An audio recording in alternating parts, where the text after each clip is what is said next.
61A, lecture number 16, announcements.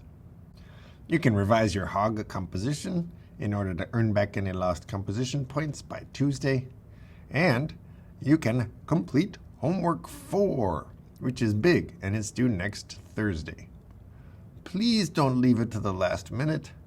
If you can solve homework 4, then you're in a great position in this class. But it covers a lot of material, so it's going to take you some time. Let's take a look.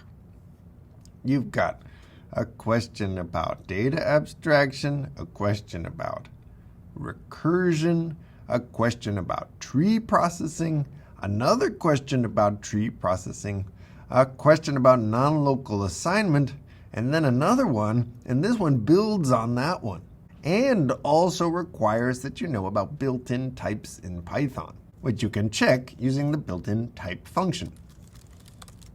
Type of 2 is an int, type of hello is a string. Are they the same? Of course not. One's an int and one's a string. But the type of 2 and the type of 1 are the same. That might be useful for this question. And then there are extra questions. These are not expert level out of scope questions. These actually used to be regular homework questions.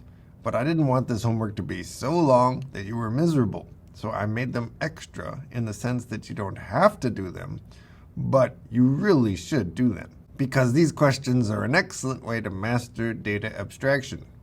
This one's easy, this one's straightforward. Things start to get a little bit interesting, and then there's a genuine puzzle.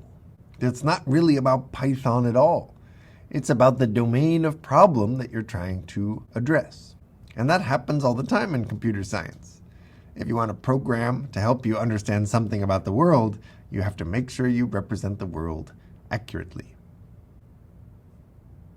And then this one puts together some of the ideas that you've covered in the previous extra questions. So all 5 of these go together.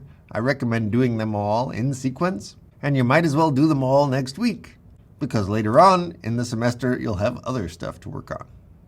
So good luck with homework 4, but please don't leave it to the last minute.